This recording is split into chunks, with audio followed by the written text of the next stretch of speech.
Blood over Bright Haven by M.L. Wang.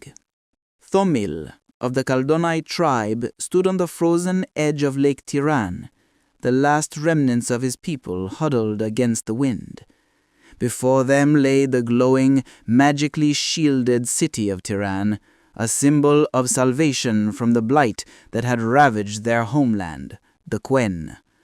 Of a nation once numbering in the tens of thousands, only 40 remained. Their only hope was a desperate 2-mile run across the ice, a crossing where the blight was known to be magnified tenfold. As the tribe surged onto the lake, the horror began. A white light, the signature of the blight, ignited in the dark, and the first runner, a young hunter named Revan, disintegrated in a screaming spiral of unspooling flesh and bone, leaving a flower of blood on the snow. One by one, the Caldonnae fell, their individual screams merging into a single rending howl. Thomil ran, his focus fixed on his older sister Maeva, her husband Aris, and their 4-year-old daughter Carra. Then the blight struck Aris.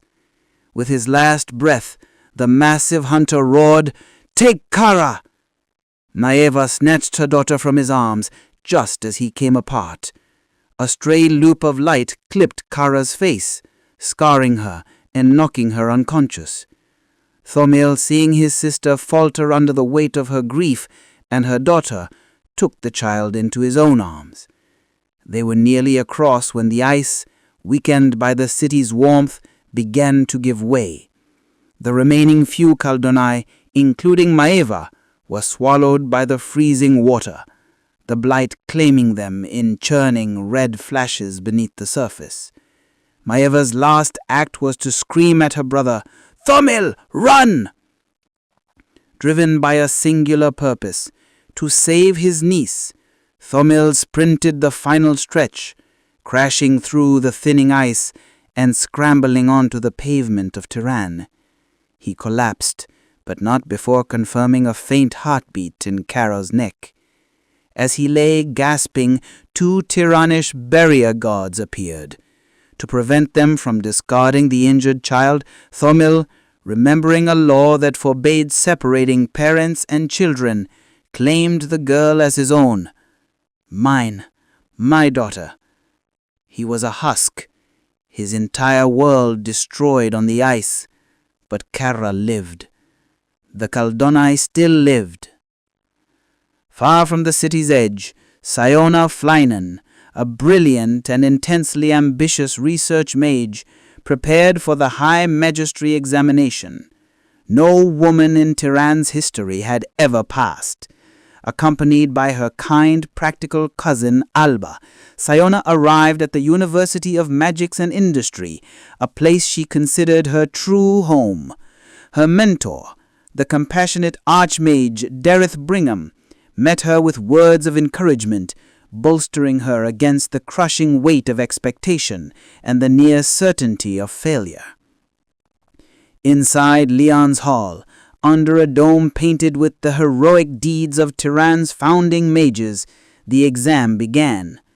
Sciona watched as applicant after applicant, including Jaren Mordra, the mediocre son of an archmage, demonstrated their skills. When her turn finally came, Sciona attacked the spellograph with a ferocious confidence that belied her nerves. She executed each prompt with a precision and innovative flair that stunned the examining archmages.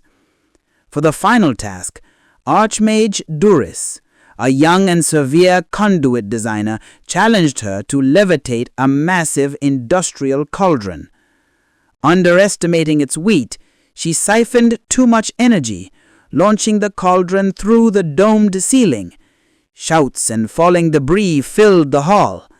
Disregarding Archmage Duris's command to stop, Sciona, having now correctly gauged the weight, rewrote the spell in seconds. With a defiant flourish, she activated it, and the cauldron hovered, perfectly still in the air. she had defied an archmage and destroyed university property. She was sure she was disqualified. Instead, Archmage Brigham found her in a state of collapse and joyfully informed her she was in. She, along with Jaren Mordra, had filled the 2 open spots in the High Magistry. Her unprecedented skill was needed for a top-secret project, the expansion of Tiran's barrier. On her first day as a High Mage, she was met with open hostility from her new colleagues, the mapping specialists Cleon Renthorn, Urith Tonrel, and Farian Halaros. As a cruel joke, Renthorn promoted the Quen janitor cleaning the floor, Thomil, to be her assistant. Unwilling to be cowed, Sciona shocked them all by accepting. "You're hired," she told the stunned janitor. In the privacy of her new laboratory, she began teaching the quiet, observant Quen, whom she knew only as Thomil, the fundamentals of magic. She explained the dual nature of spells, action and sourcing, and the concept of the other realm, the Garden of Bounty, from which mages drew energy. Their first day ended with an impromptu trip to a Quen-owned bar, the Dancing Wolf, where an unlikely friendship began to form over drinks. Sciona, driven by a compulsive need for greatness, and Thomil, carrying the weight of a slaughtered people, found a strange common ground. Over the next few weeks, their working relationship deepened. Sciona discovered Thomil was a preternaturally quick learner, grasping complex theories of spellwebs with an intuition that baffled her. His quiet presence became a steadying force as she navigated the animosity of her peers, particularly the arrogant Cleon Renthorn. Her suspicions of Renthorn intensified after an explosion destroyed High Mage Halaris' lab, an accident she believed Renthorn had orchestrated to consolidate the department's research efforts under his own banner. The true breakthrough came when Thomil revealed that the runic symbols of Tiranish magic were nearly identical to the ancient script of the Venhard Andrastai, a Quen tribe. He believed the symbols originated in the Quen. This sparked a revelation for Sciona. She dove into the library's archives and connected Thomil's claim to the half-Quen founding mage Andrathan Stravos, whose mother had been a witch of the Mount. Stravos was the true genius behind the barrier's sourcing spell, using arcane methods his Tiranish colleagues never understood, and which were eventually abandoned. Working feverishly, Sciona deciphered and adapted Stravos's lost techniques. She created the Freynan Mirror, a mapping spell of unparalleled clarity. Activating it, Sciona and Thomil stared into the mapping coil, not at an abstract field of gray and white energy, but a photorealistic full-color landscape of a snow-covered field. "It is a window!" Sciona cried in triumph.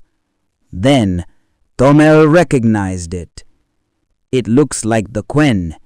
His joy turned to unease. He asked her to siphon energy.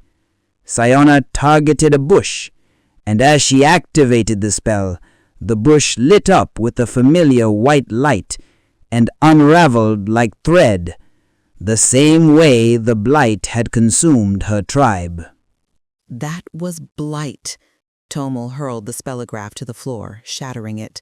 He fled the lab, collapsing in a stairwell, consumed by traumatic memories. He explained in a raw, furious outburst that what Sciona called siphoning, he knew as Blight. The other realm wasn't another dimension, it was their own world. The magic that powered Tiran was fueled by the destruction of life in the Quen. The forbidden coordinates, he realized, corresponded perfectly to the location of Tiran itself, meaning siphoning from within the city was forbidden because it would mean siphoning the mages themselves. Sciona refused to believe it. In a desperate attempt to prove him wrong, she repaired another spellograph and mapped to a distant, non-reserve coordinate she assumed would be safe. The Freynan mirror opened onto a sunlit ocean shore where a young, black-haired woman gathered shells. Believing God would not allow a mage to take human life, Sciona siphoned. The girl's arm lit with white light, and she began to come apart, her silent scream of agony reflected in the coil as her blood turned the shallows pink. The truth shattered Sciona. She collapsed, screaming. Her entire worldview, her life's work, revealed as a monstrous evil. Archmage Brigham found her in this state and tried to convince her she had merely triggered an old illusory curse left by a traitor mage. She wanted to believe him, but the logic didn't hold. The knowledge festered, driving her to madness. After 2 days of nightmarish visions and relentless sobbing, she climbed onto her windowsill, ready to end her own life, only to be pulled back by a frantic Alba. When her aunt sent for a medical alchemist, Sciona, facing the threat of having her mind chemically pacified, found a new resolve. She would not be erased. This horrible feeling, this truth, was not a poison to be neutralized, but a power source to be wielded. She sought out Thomil in his squalid Quen Quarter apartment. There she met his fierce, scarred niece, Carra, and learned the truth of their survival. The ensuing conversation was fraught with pain and anger, but it forged a new, desperate alliance. Sciona had a plan. She would use her Freynan mirrors to show all of Tiran the truth during the High Magistry's annual Farron's Feast assembly. Preparations were perilous. While stealing a copy of the barrier expansion spell from the Archmage Supreme's office, Sciona was nearly discovered. Later, in the university library, she was assaulted by a deranged Cleon Renthorn who revealed a psychopathic excitement at the true nature of magic. Thomil, who had followed her out of concern, intervened, knocking Renthorn unconscious. To save Thomil from being executed for assaulting a high mage, Sciona staged a loud public firing, claiming he had accidentally set off one of her experimental conduits.